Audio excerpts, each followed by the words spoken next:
that there's no free lunch. In this world of today, we are just recuperating from the world economic recession. All countries of the world, even the richest, Japan, China, America, they had to face the same consequences of economic decline. There's no way somebody will just have bags and bags of money and say, I'm going to give Malawians. What special are you having? Or what specialty do you have that you can receive that money? Because there's no free lunch. This is something that must make us to wake up. I also go back on the same coronavirus pandemic. That must teach us a greater lesson in this century. There will be a time whereby borders will be closed. Houses will be locked. People will be confined in their homes. The question is, do we have food? The question is, do we have means of survival? The question is, are we going to manage? Other question is, for you leaders, today, for instance, if Mr. Peter Mutharika, I don't want to say he must be sick. If he's sick, obviously he has to get to Queen Elizabeth Central Hospital.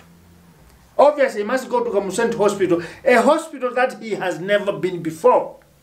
Because it will be an emergency and he will have to go there. Now the question mark that governments must ask themselves is, if this corona is continuously coming and the sickness happens at State House, which hospital are we going to rush with the president? Automatically we are going to these common hospitals. By the international community, those people that gave you independence told you that you need to keep more money in the overseas banks. Because that's where hospitals are, that's where golf courses are, that's where sports complexes are, that's where swimming pools are. And as I speak to you today, almost each and every president of Africa has his money in international financial institutions. World Bank, IMF, Fonseca and WHO, Eyes of Man, First National, NatWest, those banks, Barclays, their money, all African leaders, their money are kept there. Because they were told to be stupid, irresponsible. When you are sick, you will come to London. When you are sick, you will come to Beijing. When you are sick, you will come to Washington, D.C. When you are sick, you will go to Paris. Paris, they say so. And they believed, and they did that. All their monies are in France and there and there and there and there. Now with coronavirus, and the money is there, will you be able to go to France today? Will you be able to go to New York today? Will you be able to go to Beijing today? Because there's coronavirus.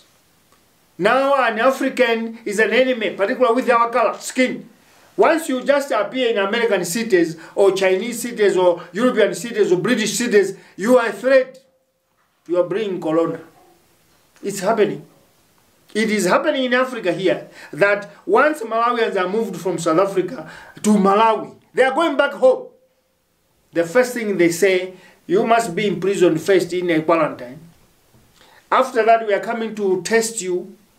The test will take maybe a week or two. No results will come. Later on, you will find the results on the newspaper, print media, and electronic news that you are positive.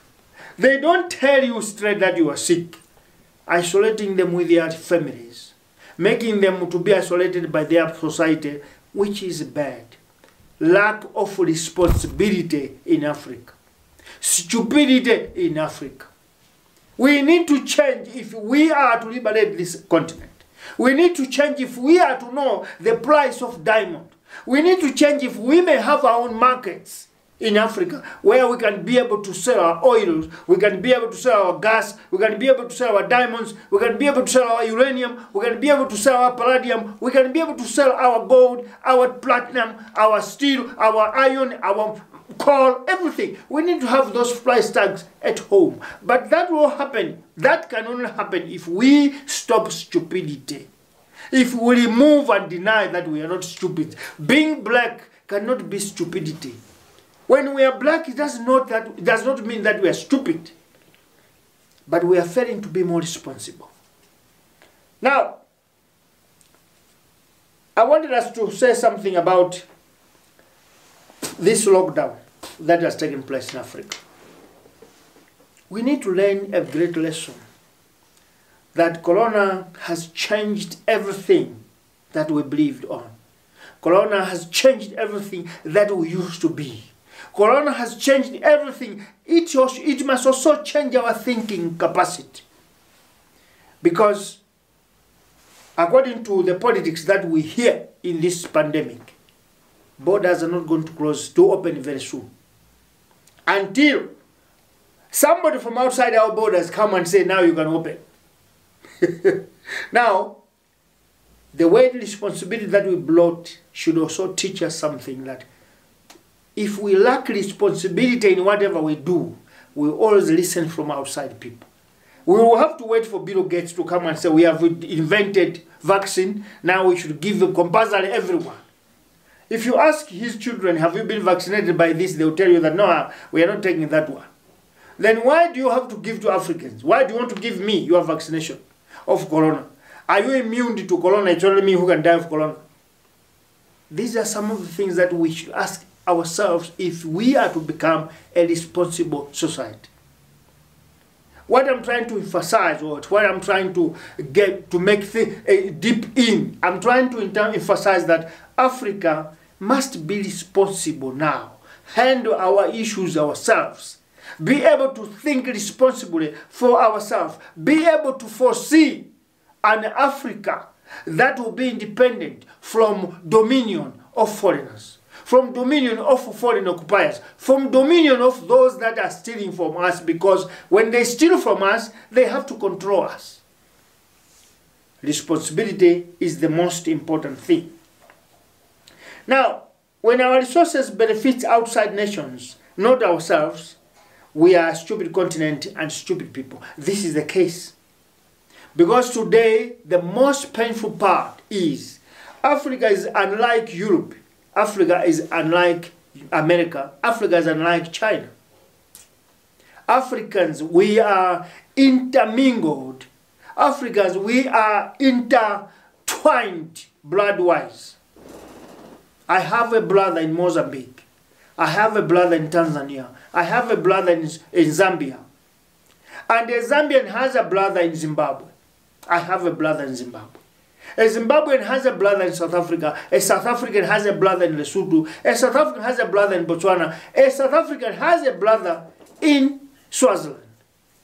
And these people, no government, no institution of law can block them or bar them from seeing each other.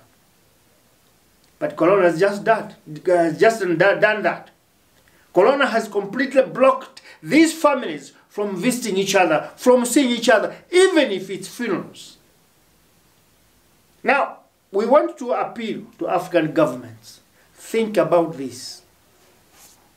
What type of Africa are we going to have in the next 5 years if families that are bonded through blood are separated because of a disease that is airborne?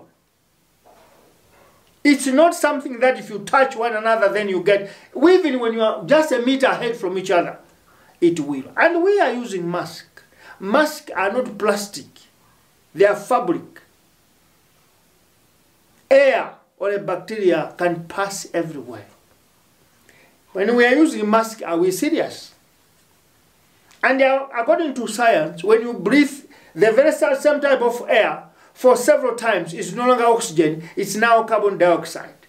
Somebody has put a mask the whole day. He's breathing the very same type of air. Are we expecting to see a healthy society in Africa in the next 2 to 6 years? There will be too much dehydration. Not corona anymore, but there will be dehydration because people will be breathing the very same air again and again because the mask has blocked. We need to find means and ways as responsible citizens that we need to make sure we can contain this disease. Coronavirus can be contained. It's no different from malaria. It's no different from HIV. It's no different from TB. It's no different from any other disease that Africa is facing currently. It's the same. We just need to make sure that we have measures that are people-friendly. The measures that are being put in place now, they are not people-friendly. They are not, because they are against the humanity itself. We need to know, as we said, in humanity, there are three things that we need to do. There is responsibility of dressing. There is a responsibility of eating. There is a responsibility of care. These responsibilities come with one fundamental thing that is in our continental anthem,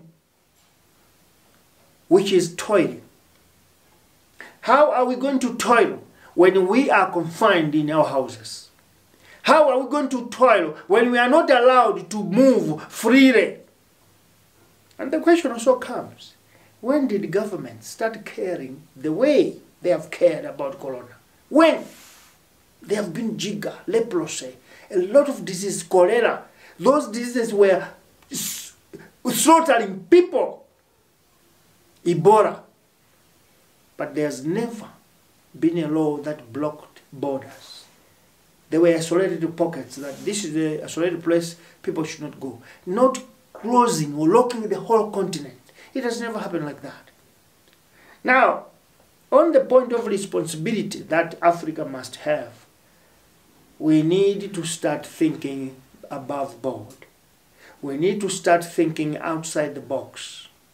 We need to start thinking deeper, because after 20 years, after 30 years, after 50 years, this Africa and this world will still exist. Corona is not going to erase this world. It will also pass. It will take a number of people, yes, but the continent or the world will still exist. That's God's responsibility, as we said. We just want to look at citizenship. That is our last point, citizenship. Citizenship is what teaches us, or is what tells us that we are humans of this earth that we are. It is our responsibility to make sure earth exists together with us as citizens, together with our people, together with the generations after us. And in that thought that they will live, a generation after us will live, and the generation after that generation will live, we need to start building up benchmarks for that future, particularly in Africa, as citizens. Because this is the earth